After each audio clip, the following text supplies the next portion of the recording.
ऐसे किले की बात करेंगे जिसे भारत का सबसे हॉन्टेस्ट पैलेस भी कहा जाता है। इस किले को क्यों भारत का सबसे हॉन्टेस्ट पैलेस कहा जाता है, इसके पीछे की कहानी आज हम आपको इस वीडियो में बताएंगे। तो वीडियो को शुरू करने से पहले अगर आप चैनल पर नए हैं तो चैनल को सब्सक्राइब कर दें और वीडियो अच्छी लगे तो वीडियो को लाइक भी कर दें।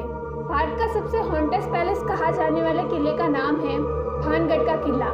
राजस्थान में मौजूद 500 साल पुराने किले का खौफ लोगों में कुछ इस तरह है कि यहाँ लोग दिन में जाने से भी कतराते हैं और लोगों का तो ये भी मानना है कि रात के समय में आज तक जो भी इस किले में गया है वो वापस कभी भी लौट के नहीं आया है। शायद इसलिए सरकार ने भी इस किले के अंदर रात 10 बजे के बाद जाना प्रतिबंध कर दिया है और शायद इसी खौफ के कारण भारतीय पुरातात्विक विभाग ने भी यहाँ पर अपना ऑफिस नहीं बनाया है। भानगढ़ के किले का इतिहास क्या है और क्यों इसे आज इतना खौफनाक और भूतिया माना जाता है? दोस्तों, भानगढ़ के किले का निर्माण आमेर के राजा भगवान दास ने 1573 में अपने छोटे बेटे माधव सिंह के लिए करवाया था। उस समय यह किला पूरी तरह खुशहाल हुआ करता था और इस किले के अंदर और उसके चारों तरफ लोगों की घनी आबादी रहा करती थी। लेकिन फिर अचानक से कुछ ऐसा हुआ जिससे इस किले की खुशियां हमेशा के लिए खत्म हो गई और ये खुशहाल नजर आने वाला किला एक भूतिया जगह में बदल गया। लोगों के अंदर इसका खौफ इतना बैठ गया कि धीरे धीरे लोगों ने इस जगह को छोड़ना शुरू कर दिया और इसका नतीजा यह हुआ कि इसके आसपास के इलाके बिल्कुल वीरान हो गए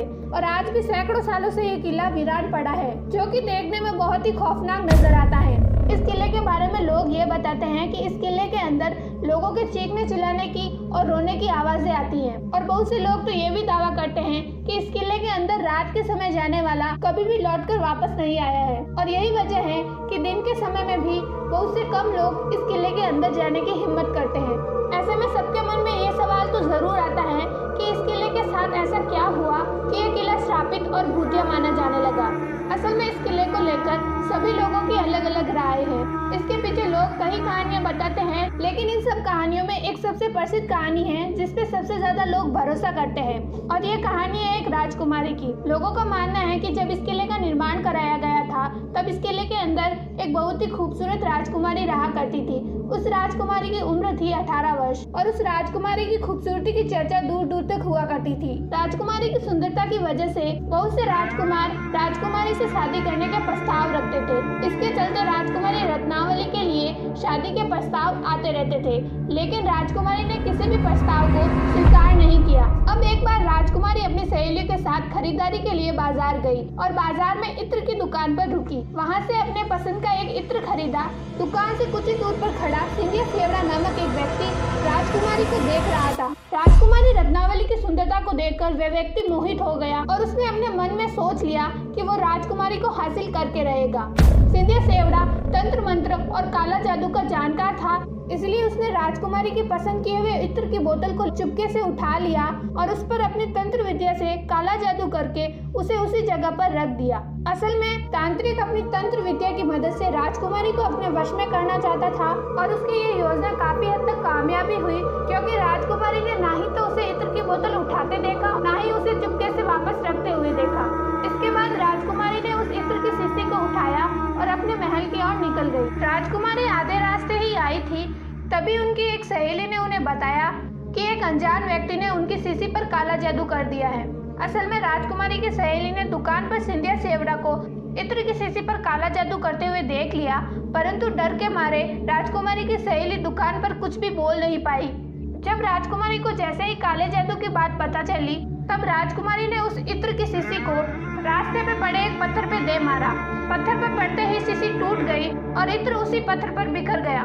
दोस्तों, इस तरह उस शीशी पर किया गया काला जादू पत्थर पर आ गया और इसी के बाद वह पत्थर रात के समय खुद ब खुद चलने लगा। दरअसल सिंधिया सेवड़ा ने उस इत्र की शीशी पर कुछ ऐसा जादू किया था कि जो भी उस इत्र को लगाएगा वह खुद ब खुद उस तांत्रिक सिंधिया सेवड़ा की ओर खींचा चला आएगा। क्योंकि इत्र पत्थर पर गिर गया, इसलिए वह पत्थर तेजी से सिंधिया सेवड़ा की ओर बढ़ा और उसे कुचल दिया, जिससे उसकी मौत हो गई। मरते समय सिंधिया सेवड़ा ने राजकुमारी को एक श्राप दिया कि राजकुमारी समेत किले में रहने वाले सभी लोगों की मौत जल्द ही एक बहुत ही दर्दनाक तरीके से होगी और उनकी आत्मा हमेशा के लिए इस किले में भटकती रहेगी। हादसे के कुछ ही समय बाद भानगढ़ और उसके पास के राज्य अजबगढ़ के बीच एक युद्ध छिड़ गया। अजबगढ़ भानगढ़ से बहुत ही ज्यादा शक्तिशाली था।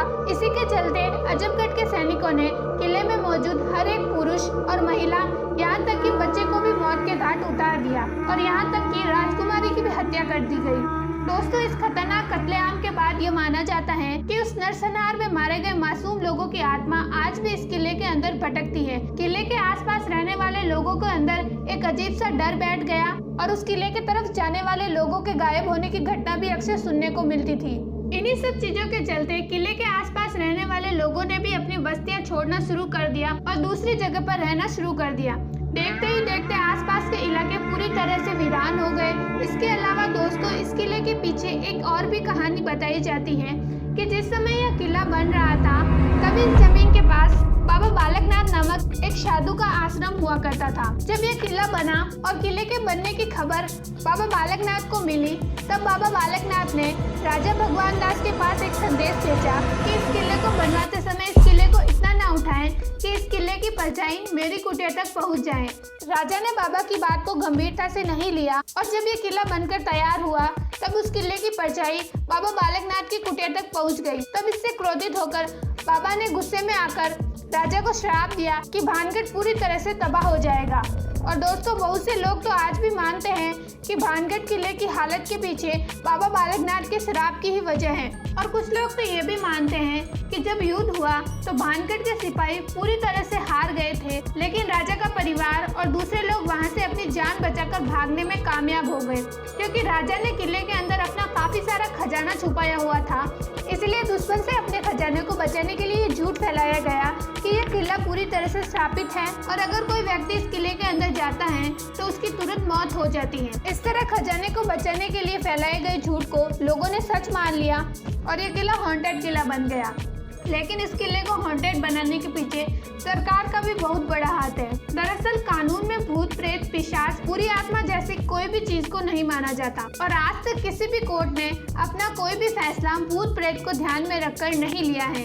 इसके बावजूद भी सरकार ने इस किले के बाहर बोर्ड लगाकर लिखा है कि इस किले में जाना मना है और भारतीय पुरातत्व विभाग अपना ऑफिस न बनाने के पीछे किस बात का इशारा करता है। तो दोस्तों सोचिए, जब सरकार ऐसे कदम उठाएगी तो जाहिर सी बात है हम लोग तो इस किले के अंदर जाने से घबराएंगे ही। वैसे आपको क्या लगता है, इस किले में क्या सच में भूत प्रेत हैं और क्या आप भूत प्रेत में विश्वास करते हैं? कमेंट में ज़रूर बताइएगा। ऐसी और जानकारी के लिए वीडियो को लाइक एंड चैनल को सब्सक्राइब करना ना भूलें।